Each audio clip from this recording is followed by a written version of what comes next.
Good morning, students. I hope so everyone is good and everyone is fit and fine. So today we are starting with the new chapter which is from the subject geography, and this is going to be the lecture 1 from chapter number 9, life in the temperate grasslands. See, basically in this particular chapter, life in the temperate grasslands, we are going to talk about the different kind of grassland regions that are there in on earth, and what are the different types, what are the different dominant types of plant life that they are in. So basically the grassland is a kind of a region where the grasses from the different kind of dominant type of plant life depend on. So depending on they does have, like, in different kind of areas you will find a different type of grassland, and the things that it depend on what kind of grass it is going to be, what kind of a type it is going to be, it depends on certain factors like the climate conditions and the different type of, or like it is grown in which kind of region it is growing in. It depends on certain factors. So basically the life in the temperate in the grassland, we are going to talk about these different types of grassland that are there and we found on basic earth and on the life on this plant life that we are having. So basically in today's lecture we are going to discuss that only. Let me just tell you what we are going to be discussing today. So the topics to be covered in this particular lecture will be, first of all, I am going to give you a quick introduction about what this chapter is all about. I've already given a little introduction, but still I will be letting you know what it is going to be. The facts that matter the most in this particular chapter, you should know what the chapter is all about. Then the first type of grassland that we are going to talk about today is the prairies. See, prairies are basically a type of temperate grassland that is there and that is found in different kind of like in different part of the country. We will discuss that later. Then on which factor it depend on, like the climate we are going to discuss first of all.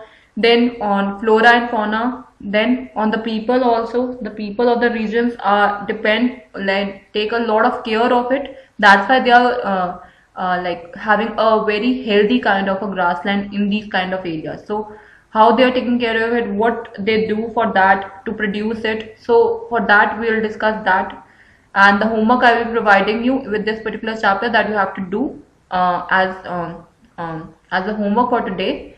So these will be the things that we will be discussing today, the topics to be covered. So everyone, please be ready with your books, with your notebook where you can write down the notes, and one pen in your hand to write those notes. Okay, so now we can start with the lecture. So first of all, I am just going to give you a quick introduction about a chapter. Like, just as a forest can be defined as a place where trees are the main type of vegetation, grassland can be defined as a region where grasses from the dominant type of plant life. See, basically, if you visit different kind of forest areas and where you like you go there, you see different kinds of big trees, but they are different kind of vegetations that we find. We find different kind of plants there, but there are also different kind of grasslands that we see there, and they are different kind of, like, different types, different kind of regions have their own kind of grasslands which are there. So basically this grassland, what it is mean and where, what is the kind of types it is basically having. See, basically this grassland can be defined where the region where grasses from the dominant type of the plant life have. So these grasslands make us almost a quarter of the total land surface. Just wait a while.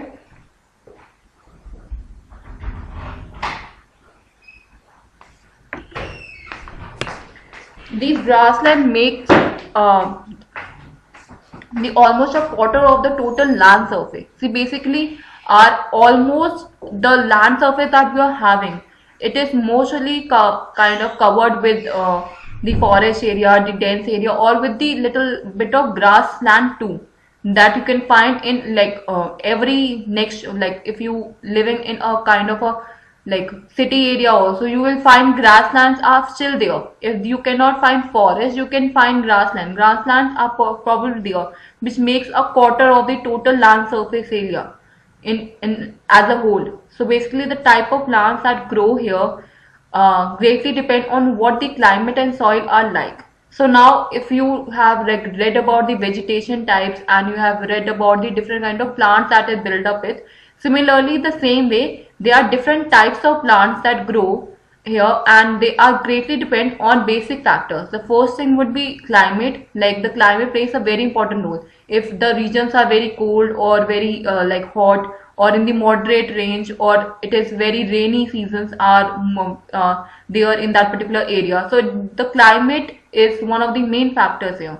And the soil fertility level is one of the most important factor, because it depends on the soil fertility level only that how the grass is going to grow. It is the basic, if it is very much fertile, so it could be like in a long strength, and if it's in a very moderate range or very less fertile, so the grassland would be very like less or thinner.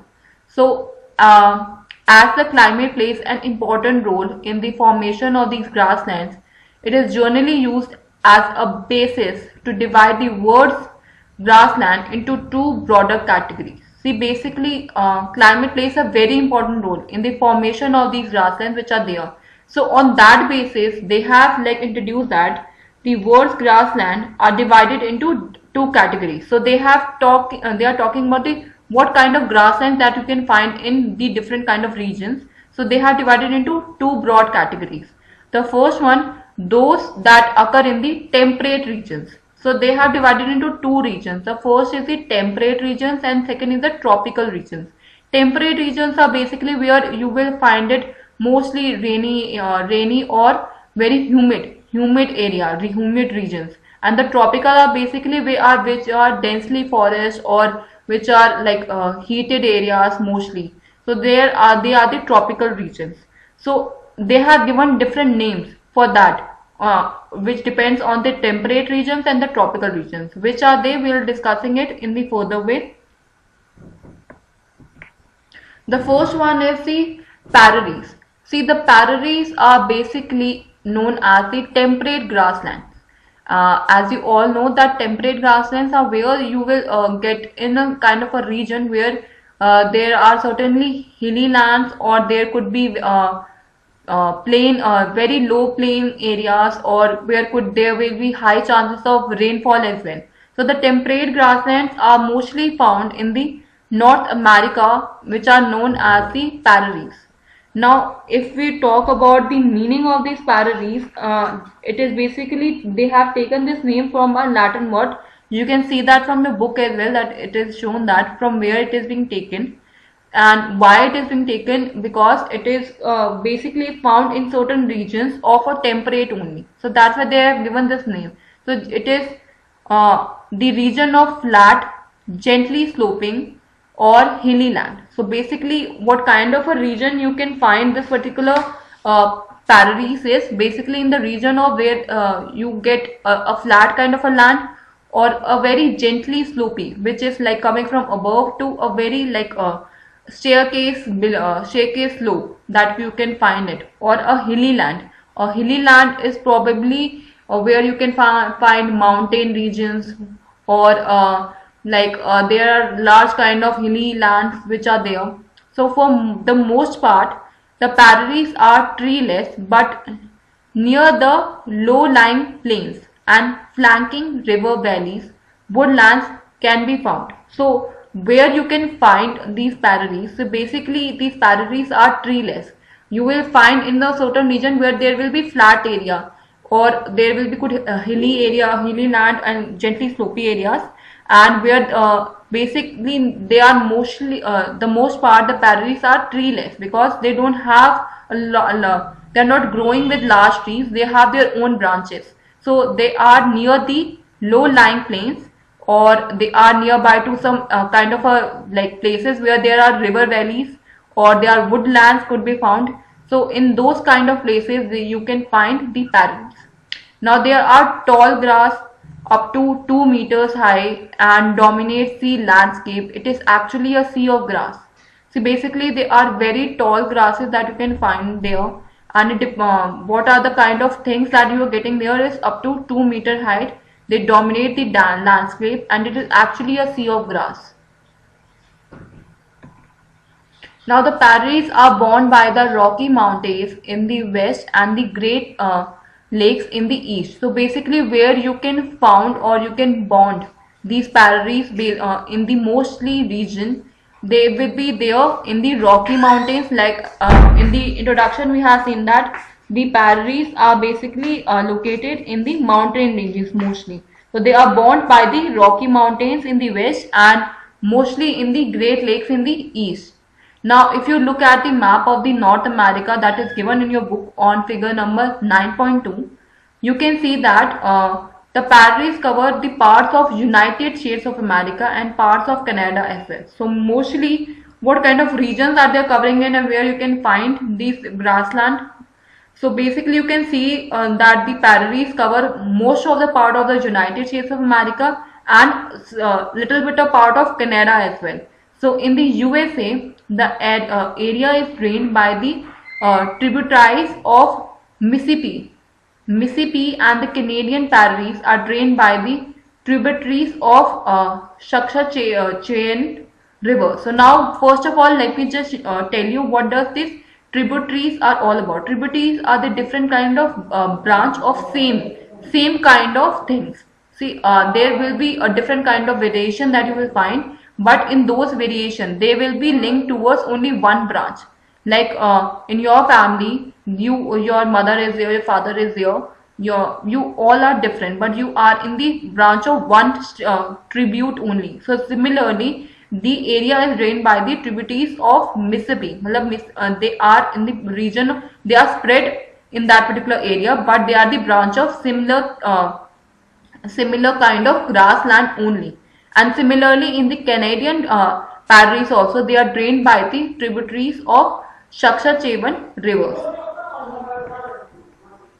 Now another thing that these prairies are depend on, like I just told you, the climate. What could be the climate, and on where if this climate is there, where they can grow in.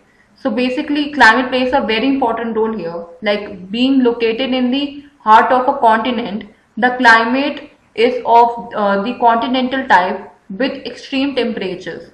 See, basically the climate plays a very important role in each and every part of the things, and it is basically located in the heart of a continent where you can like their different kind of regions face different kind of climatic conditions, and it is changing rapidly too. So the climate is of the continental type with extreme temperatures. Means the temperature could be very much extreme or very much like extreme high or extreme low. It is like up to that kind of condition only. So the summers are warm with temperatures of around 20 degrees Celsius, while in winter you could find it like minus 20 degrees Celsius has been recorded in Winnipeg, Canada. So the climate plays a very important role here, and it is one of the extremest condition on which it is growing. Like in the summer, the warmth of the temperature is around 20 degrees Celsius, and in winter it is minus 20 degrees Celsius have been recorded in the region of Winnipeg, which is there in Canada. Now in winters, a thick blanket of snow covers this region. So basically in this grassland area, when winters come, so obvious reasons are there. In minus 20 degree, they are going to face snow kind of a coverage regions. So in winter, they see a thick blanket of snow covers this particular region, and the annual rainfall is moderate and is ideal for the growth of grass. See, in this particular thing, I'm just telling you that range of rainfall matters here. So I'm just telling you the annual rainfall should be moderate, that it should not be high and should not be low. It should be in middle of the things, so that they can grow. The growth can be seen of the grass. So basically the annual rainfall of the moderate should be moderate, and that if it is going to be moderate, that is why it is going to be ideal for the growth of grass only. So due to the absence of the north-south barrier, a local wind Chinook blows here. So basically due to the absence of the north-south barriers which are there, like it is not, they are not having any barrier, we can stop them. which can stop the rainfall, or they can like control the weather. So that's why they are having a very local wind, that is Chinook, that blows there a lot of time. Now another factor that depends for these prairies are basically flora and fauna. See, prairies are practically treeless. If we see that the type of grassland that are there in prairies, they are treeless. They doesn't have much of trees. They are like have their own kind of land where they are spread in. So where water is available, mostly they will be seen that where water could be there, and trees such as willows, alders and poplars grow. So basically these are the kind of trees which are not much in the strings, like they are very far away from each other and they have their own kind of roots where they stand individually. So in these kind of regions you can find prairies mostly, because they are practically treeless, but still if these kind of trees which are there nearby to some water regions where they can develop, so in these kind of regions you can find prairies mostly, because the places that receive rainfall of over 50 centimeter are suitable for farming as the soil is fertile.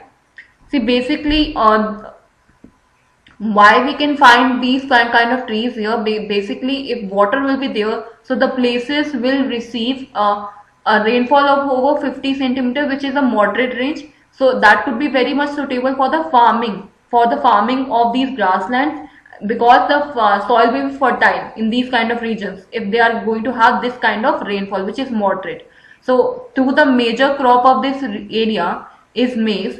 The other crops, that is including potatoes, soya bean, cotton and alfalfa is also grown. So with these grassland, there are other major crops that they grow in these kind of regions or in these kind of areas, which are basically these. What are the major crops that they grow in these kind of areas is maize. There are other crops as well that could be possibly grown there, like potatoes, soya bean, cotton and alfalfa is also grown there.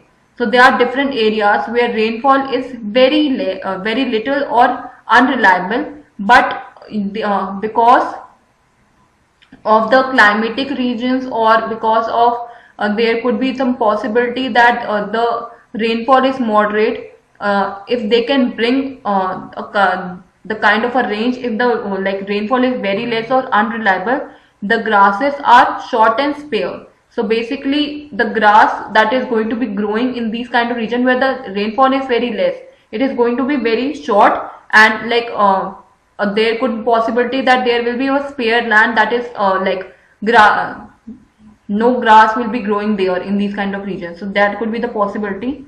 So these areas are suitable for cattle rearing. So if the rainfall is less and the grasses are very short and spare, the farmer basically use these kind of areas for cattle rearing. So large cattle farms called ranches are looked after by sturdy men called cowboys. So basically they use these kind of areas for cattle rearing, and there are different kind of large cattle farms that are built in these kind of areas, that is called ranches, and they are looking for these stubby men, which we also call them cowboys. You can see that particular figure in like picture in figure number 9.3.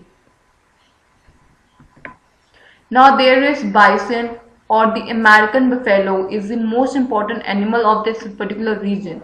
So who are the important animals that you can find in these regions are basically bison, or the American buffalo is one of the most important animals of this region, which you can see in figure number 9.4.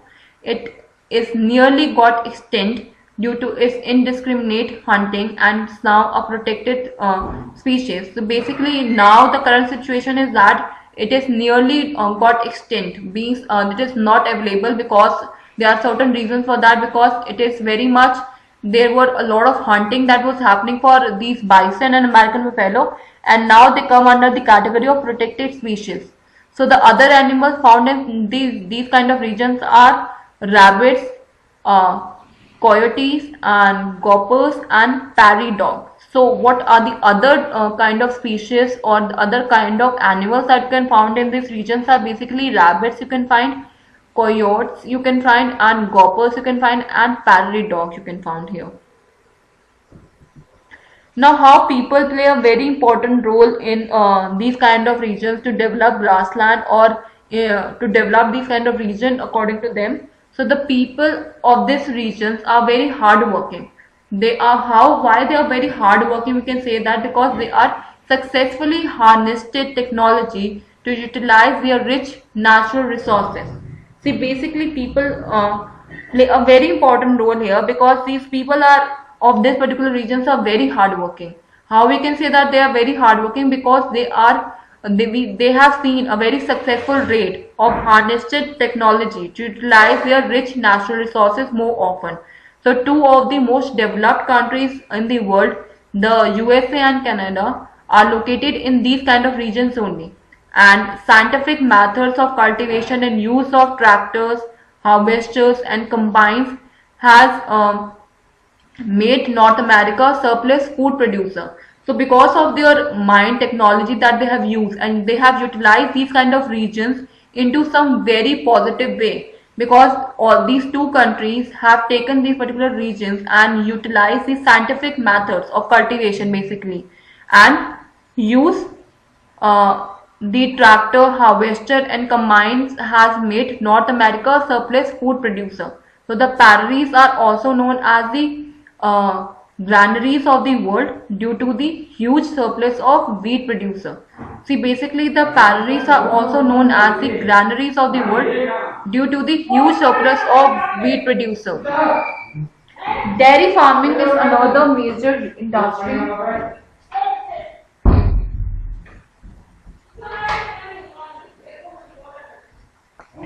Dairy farming is another major industry. The dairy belt extends from the Great Lakes due to the Atlantic coast in the east, and dairy farming and extensive agriculture both promote setting up of food processing industries. So there are large mineral deposits, particularly coal and iron, and a good network of roads, railways and canals in this region have made it to the most industrialized regions in the world. So in these part of the areas and regions, you can find dairy farming also, which is another major industry. The industry will extend from the Great Lakes of the Atlantic coast in the east, and the dairy farming and extensive agriculture both promote setting up of food processing industries. There are large minerals deposits, particularly coal and iron, which you can find, and which is a kind of a good network of roads, railways and canals in this region have made it to the most industrialized regions in the world. So that's it for today's lecture. Now these are the homework questions that I am giving you to do as a homework. So the first question is, name the tribes which were found in the grasslands or prairies. Question number 2, you have to enumerate the major features of the prairies here. Question number 3, write a brief note on the climate of these prairies. And question number 4, write some effects of Chinook. So these are the 4 questions that you have to do as homework. And if you found any difficulty, anything that you are not able to understand in the online class, you can let us know in the online class. Basically, if you are not able to understand in this particular lecture, we are there to explain you each and everything in the online class too. So that's it for today's lecture. Please let us know your doubts, and thank you so much for listening to this lecture.